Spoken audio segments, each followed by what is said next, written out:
একজন মহিলা তিনি বলছে তিনি যখন গর্ভে সন্তান লাভ করেছে সেই সময়ে তার সঙ্গে প্রায় সময় জিনের শারীরিক সম্পর্ক হতো। এ বিষয়ে ইসলাম কি বলে? উনার সাথে কি আপনার শারীরিক মিলন হয়েছে তখন নাকি হয়নি? ওই মহিলা বলতেছে যে আমার পেটের বাচ্চাটা কি আমার স্বামীর না জিনের। অনেক সময় অনেক নারীরা ফিল করে যে কেউ তার স্বামী ছাড়া অন্য কেউ ঘুমের ঘোরে অথবা একটু অবচেতন চোখটা বন্ধ করে আছে, কেউ জামা কাপড় ধরে টান দিল, অথবা হঠাৎ করেই মনে হলো স্পর্শকাতর কোনো স্থানে স্বামী এখন ঘরের মধ্যে নেই, অথবা তিনি অন্য কোথাও ঘুমাচ্ছেন, অথবা তিনি ঘরের মধ্যে থাকলেও এই মুহূর্তে এই জায়গায় নেই, এরকম কেউ স্পর্শকাতর জায়গার মধ্যে স্পর্শ করেছে, এটা ফিল করেছে। এটা হতে পারে কিনা, জিনেরা এটা করতে পারে কিনা?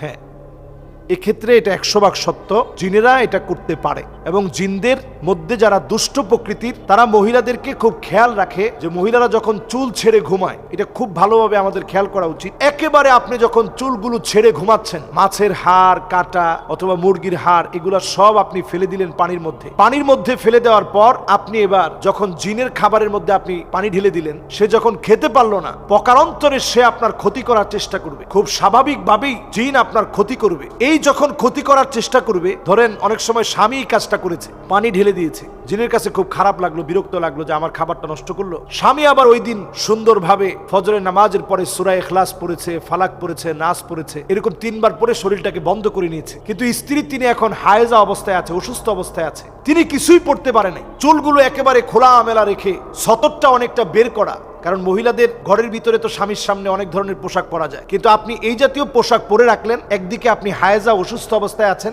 অন্যদিকে আপনি ছোটখাটো পোশাক পরলেন যে আপনার স্বামী দেখলে আপনার স্বামীর চোখে ভালো লাগবে, এই জন্য আপনি পরলেন, খোলামেলা একটু ড্রেস পরলেন। আবার চুলগুলো এলোমেলো আপনি একেবারে খোলা রেখে আপনি ঘুমিয়ে পড়লেন। এই যে অবস্থার যখন সৃষ্টি হয়, তখনই দুষ্ট জিনেরা এসে আক্রমণ করে এবং আপনার ক্ষতি করার চেষ্টা করে। কারণ ওই অবস্থায় আপনি আল্লাহর নামটা, বিশেষ করে আয়াতুল কুরসি আপনি পড়েন না। আয়াতুল কুরসি কিন্তু পড়া উচিত, দোয়া হিসেবে আমরা পড়ি না। এবং প্রতিনিয়তই ওই সময় লা হাওলা ওয়ালা কুওয়াতা ইল্লা বিল্লাহ পড়া উচিত, আমরা পড়ি না। বিভিন্ন দোয়াগুলা পড়া উচিত, আমরা পড়ি না। আমরা মনে করি আমরা হায়েজা অবস্থায় আছি, এই সময় দোয়া পড়বো কেন? দোয়াগুলা প্রতিনিয়ত আপনার পড়া দরকার, নিজের সেফটির জন্য প্রতিনিয়ত পড়া দরকার। যখন না পড়ে, আমি সাক্ষাৎকার যতটুকু আমার দেখার সুযোগ হয়েছে, আমি অবাক হয়ে গেছি একটা জিন মানুষকে কতটা কষ্ট দিতে পারে। তবে এই ক্ষেত্রে আমি একটা বিষয় পরিষ্কার বলতে চাই যে আন্নাল জিন্না খলাকাহুল্লাহু মিন নার, আল্লাহ রাব্বুল আলামিন জিনদেরকে সৃষ্টি করেছেন আগুন থেকে। বাইনামাল ইনস কাদ খালাকা মিন তিন, মানুষকে আল্লাহ রাব্বুল আলামিন সৃষ্টি করেছেন মাটি থেকে। ওয়ালা ইউমকিনু আইয়াতি মিনহা, এটা কোনোভাবেই সম্ভব না,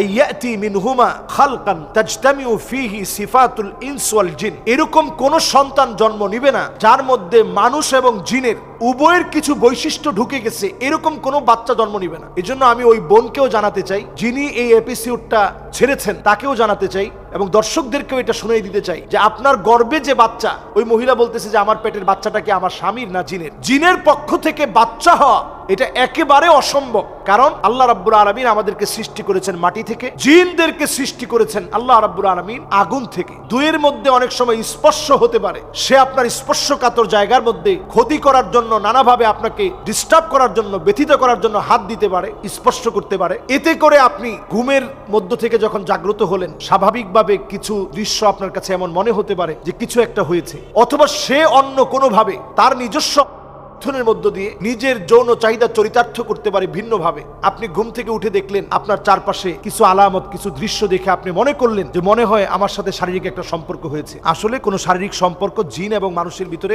একেবারেই সম্ভব না। এবং পরের কথাগুলো একটু আপনি খেয়াল করেন, মুশিরান ইলা আল্লাহ ইউজাদ নাউউন সালিস, তৃতীয় কোন প্রকার জিন আর মানুষের সমন্বয় সহ পরে বাচ্চা হবে এমন কোন সৃষ্টি আল্লাহ রাব্বুল আলামিন দুনিয়ার বুকে সৃষ্টি করেননি। বাইনা নারিয়া ওয়াত তিনিয়া, যেটা আগুন আর মাটির মধ্য দিয়ে আল্লাহ তাআলা বানাবেন, এমন কোন সৃষ্টি আল্লাহ রাব্বুল আলামিন করেননি। কাজেই আপনি যদি মনে করেন যে হয়েছে, তার সাথে কুরুচিপূর্ণ আচরণ হয়েছে, না, বরং স্পর্শ করেছে এইগুলো থেকে বাঁচার জন্য। এবং ওই বোনটা বলতেছিল কখনো কখনো সে দেখেছে তার সন্তানের আকার ধারণ করে মায়ের সঙ্গে খারাপ দৃষ্টি দিয়ে, লোলুপ দৃষ্টিতে মায়ের গায়ে হাত দেওয়ার জন্য এসেছে। এটাও দুষ্ট জিনদের দ্বারা সম্ভব, এটাও দুষ্ট জিনদের দ্বারা সংগঠিত হওয়া সম্ভব। যখনই এই জাতীয় কর্মকাণ্ড সংগঠিত হবে, তখন আপনি আল্লাহর কাছে এই বলে দোয়া করবেন যে আল্লাহ, আপনার শক্তির চাইতে আল্লাহ জিনের শক্তি বড় হতে পারে না, আল্লাহ আপনি হেফাজত করেন। আমি গত কয়েকদিন আগে নাটোর গিয়েছি প্রোগ্রামে, আমার অত্যন্ত কাছের সেই ছেলেটা আসার পরে আমি দেখি তার হাতটা ভেঙে গেছে। তো আমি বললাম তোমার হাত ভাঙলো কেমনে? ছেলে মানুষ বলতেছে হুজুর প্রায় সময় আমার লজ্জাস্থানে সে হাত দেয়, এবং এই লজ্জাস্থানে হাত দেওয়ার কারণে আমার সাথে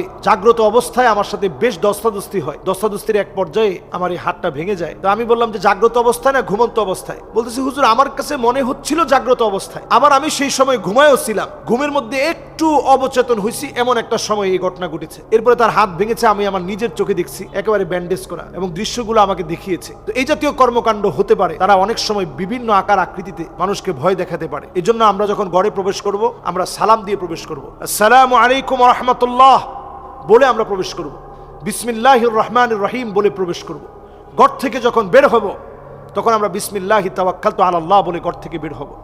আমরা যখন খাবার খাবো, কাটা হাড় এগুলো সব আমরা অন্য জায়গায় ফেলবো, আলাদা রেখে দেব। প্রয়োজনে আমরা একটা পলিথিনের মধ্যে আমরা দিয়ে রাখবো। ময়লাওয়ালার কাছে যখন, ঢাকা শহরের মানুষ তো বাড়ির উঠানে রাখার কোনো সুযোগ নেই, আপনি ময়লাওয়ালার কাছে যখন দিবেন তখন আপনি সুন্দর একটা প্যাকেট করে ঠোঙায় আবদ্ধ করে আপনি দেওয়ার চেষ্টা করেন। আমার আব্বা প্রতিনিয়ত এই আমলটা করে। নামাজের জন্য যখন বের হয়, আব্বা সাথে করে এই কাঁটাগুলো নিয়ে যায় এবং কুকুর বিড়ালকে দেখে এই কাঁটাগুলো আব্বা খেতে দেয়। এজন্য আমরা যখনই এগুলোর মধ্যে পানি দিয়ে দিব, তারা আমাদের উপর রাগান্বিত হবে। পাকঘরে যতক্ষণ আপনি থাকবেন একটু দোয়া পড়তে থাকেন। পাকঘরে প্রবেশের সময় আপনি বিসমিল্লাহ বলে প্রবেশ করেন। যখন একটা বিছনা একেবারে খোলামেলা পড়ে আছে, আপনি একটু ঝেড়ে নেন, বিসমিল্লাহ বলে একটু ঝাড়া দিয়ে নেন।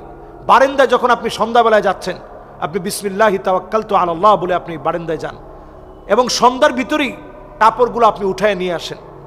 একেবারে দরজা খুলে আপনি ঘুমাবেন না। বাথরুমের টয়লেটের দরজাটা আপনি খোলা রাখবেন না। ঘরের মধ্যে আপনি বাচ্চাদের ছোট ছোট কমোডের মধ্যে পেশাব জমিয়ে রাখবেন না। ঘরের ভিতরে আপনি ছবি রাখবেন না, জুনজুনি রাখবেন না, এমনকি ঘরের ভিতরে বাঘের চামড়া, হরিণের চামড়া এগুলো রাখবেন না। ঘরের ভিতরে আপনি বিভিন্ন রকমের আওয়াজ হয়, ঝুনঝুনির আওয়াজ, পুতুল, এগুলো আপনি ঘরের ভিতরে রাখবেন না। ইনশাআল্লাহ দেখবেন এই জাতীয় দুষ্ট জিনের চক্রান্ত থেকে আল্লাহ তাআলা হেফাজত করবে। আসসালামু আলাইকুম ওয়া রাহমাতুল্লাহি ওয়া বারাকাতুহু।